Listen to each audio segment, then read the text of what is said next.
Hi అండి. Welcome to my channel stitching ideas by Swathi.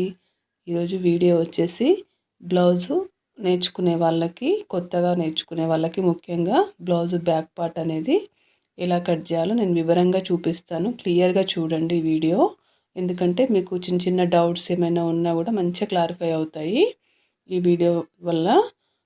ఈ విధంగా బ్లౌజ్ అయితే తీసుకున్నానండి. సన్న చీర బ్లౌజ్ అనమాట ఇది. మన డైలీ వేర్ శారీస్ ఉంటాయి కదా, అలాంటి బ్లౌజ్ అనమాట. కానీ సైజ్ మాత్రం మంచి మీడియం సైజ్ అనమాట. ఈ సైజ్ వాళ్ళే ఎక్కువగా ఉంటారు కాబట్టి ఈ వీడియో అనేది నేను పెడుతున్నాను. మొన్న ఒక సిస్టర్ డౌట్ అడిగింది కామెంట్స్లో నన్ను, బ్యాక్ పార్ట్ ఫ్రంట్ పార్ట్కి చెస్ట్ దగ్గర ఎలా తీసుకోవాలని అడిగింది. చూసారు కదా ఈ వీడియోలో, చెస్ట్ దగ్గర బ్యాక్ పార్ట్కి ఫ్రంట్ పార్ట్కి ఎంత డిస్టెన్స్ ఉంటుందో మనం బ్యాక్ పార్ట్ ఫ్రంట్ పార్ట్ కలిపి తీసుకున్నామంటే చెస్ట్ మనము ఎలా పెడతామండి, అలా సరిగ్గా ఉండదన్నమాట అలా పెట్టడం అనేది. కాబట్టి బ్యాక్ది బ్యాకే తీసుకోవాలి, ఫ్రంట్ది ఫ్రంటే తీసుకోవాలన్నమాట. తనకి కామెంట్లో కూడా నేను రిప్లై ఇచ్చాను. ఒకవేళ అది రిప్లై చూసుకోకపోయినా ఈ వీడియో ద్వారా తనకి అర్థమవుతుందని వీడియో చేస్తున్నాను. ఈ విధంగా చూసారు కదా, ఫ్రంట్ పార్ట్ అనేది చెస్ట్ తక్కువగా ఉంటుంది కొంతమందికి, ఏమో బ్యాక్ ఫ్రంట్ సమానంగా ఉంటుంది, వాళ్ళకి ఏ ప్రాబ్లము రాదు. కానీ ఫ్రంట్ తక్కువగా ఉన్న వాళ్ళకి మాత్రం బ్లౌజ్ అనేది సరిగ్గా కూర్చోదనమాట. దానికోసం అని చెప్పేసి నేను ఈ వీడియో చేస్తున్నాను. ఇప్పుడు ఇంత తేడా వచ్చింది చూడండి, మీకు కూడా గ్యాప్ అనేది కనిపిస్తుంది కదా క్లియర్గా. అలా ఇప్పుడు మనము బ్యాక్ పార్ట్ అనేది ఎలా కట్ చేసుకోవాలో చూద్దాం ఈ వీడియోలో. ఓన్లీ బ్యాక్ పార్ట్ అనమాట ఇది. బ్లౌజ్ మొత్తం కటింగ్ కాదు, ఓన్లీ బ్యాక్ పార్ట్ మాత్రమే వివరంగా చూపిస్తాను చూడండి. మనము లైనింగ్ అయితే ఇట్లా నానబెట్టుకొని మంచిగా ఆరబెట్టుకొని ఇట్లా సమానంగా వేసుకోండి. క్లోజ్ ఉన్న వైపు మీ వైపు పెట్టుకోండి, ఓపెన్ ఉన్న వైపు ఎదురుగా పెట్టండి. ఇప్పుడు ఈ ఎక్స్ట్రా ఉంది కదా క్లాత్, కొంచెం ఎక్కువ తక్కువలు ఉంటాయి కదా మనం పిండేసిన క్లాత్, కాబట్టి ఆ క్లాత్ అనేది కరెక్ట్గా కట్ చేసుకోండి, లెవెల్గా ఉండేటట్టుగా కట్ చేసుకోండి. కొంచెం కూడా ఎక్కువ తక్కువలు అనేది లేకుండా నీట్గా ఇలా కట్ చేసుకోండి. ఈ విధంగా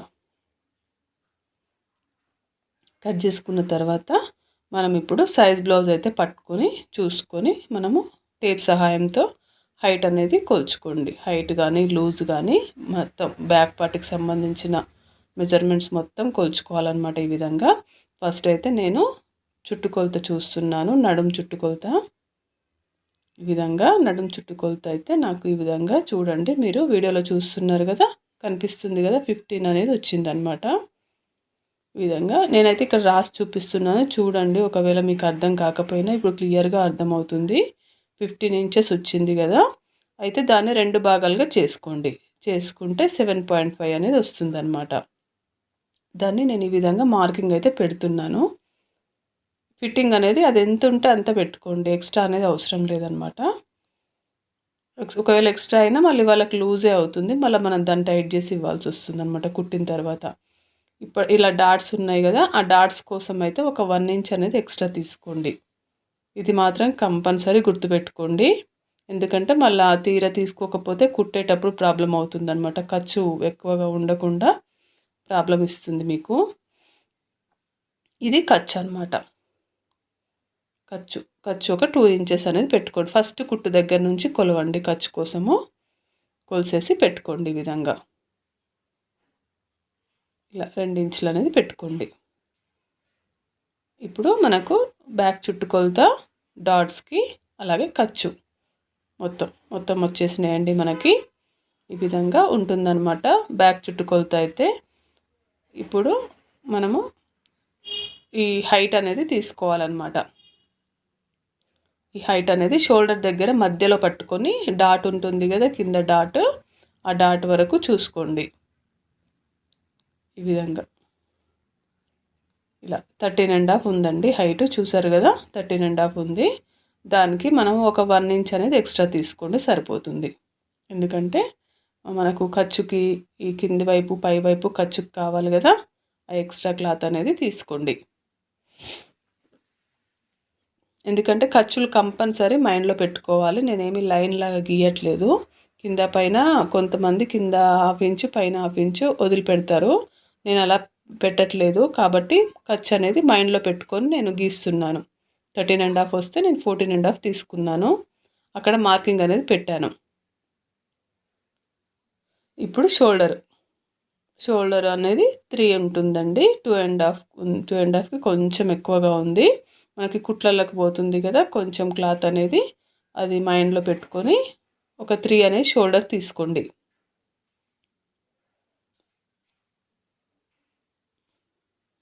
ఈ విధంగా నెక్ అనేది ఈ విధంగా వచ్చింది చూడండి. పెద్ద డీప్ ఏం కాదు, మామూలుగానే వచ్చింది. సన్నగానే ఉంటుంది అమ్మాయి బ్లౌజు, పెద్ద డీప్ బ్లౌజ్ ఏం కాదు. నార్మల్ సైజు కాబట్టి ఈ సైజు వాళ్ళు కొంచెం ఎక్కువ మంది ఉంటారు ఈ సైజు వాళ్ళు అని చెప్పేసి నేను చూపిస్తున్నాను. 2 అనేది నెక్కు తీసుకోండి, 3 అనేది షోల్డర్కి తీసుకోండి. 2 + 3 5. ఇదన్నమాట షోల్డర్ పరిస్థితి. ఇది 2 + 3 5 అనమాట మొత్తం టోటల్గా. ఈ విధంగా ఇప్పుడు అర్థమైంది కదా. Height plus shoulder plus neck 3 భాగాలు అయిపోయాయి అన్నమాట.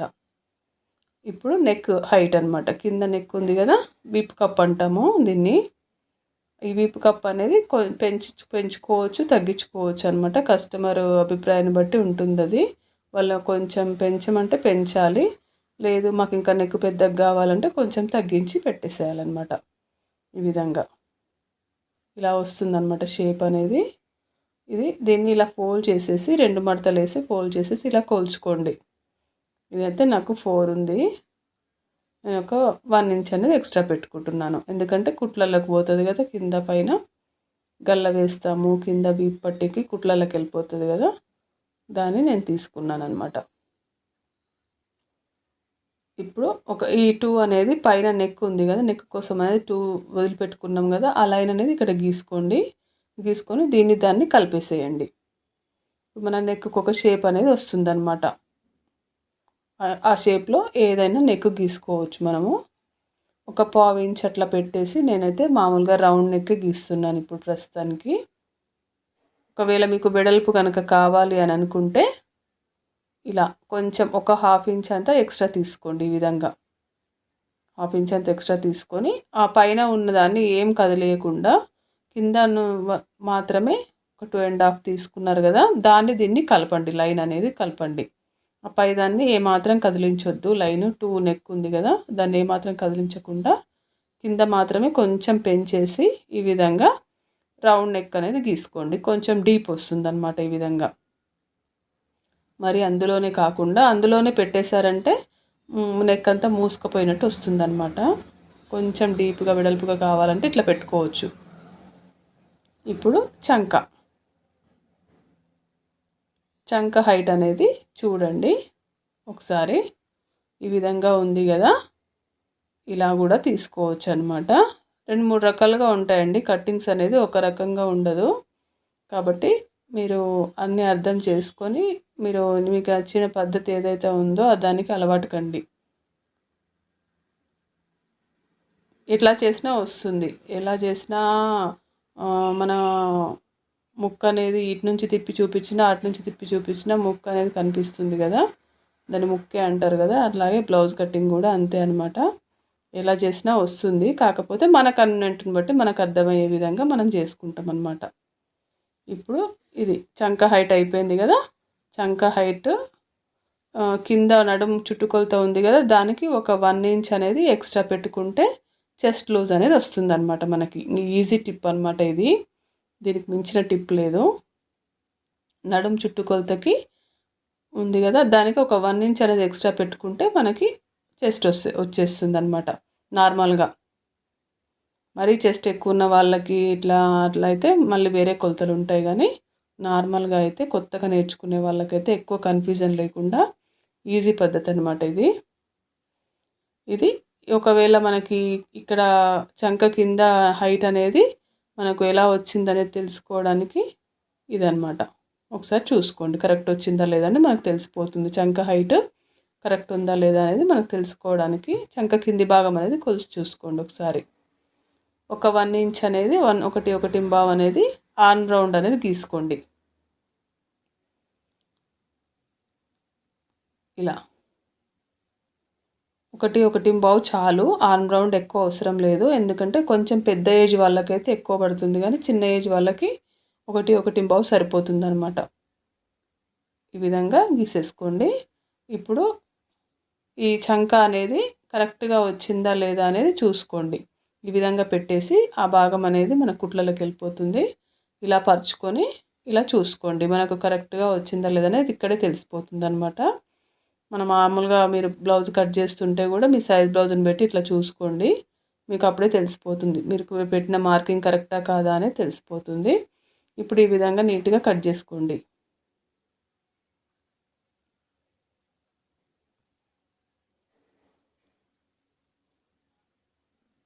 కటింగ్ అనేది మంచిగా అర్థం చేసుకొని నీట్గా నేర్చుకోండి. నేర్చుకుంటే మీరు ఎక్కడికి వెళ్ళినా మీరు ఈజీగా మంచిగా సంపాదించగలుగుతారు. కటింగ్ అనేది రావాలి ఫస్ట్ మనకి.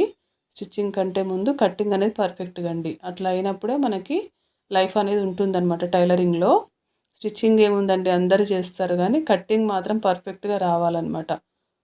కట్ చేసి కూడా డబ్బులు సంపాదించే వాళ్ళు కూడా ఉన్నారు.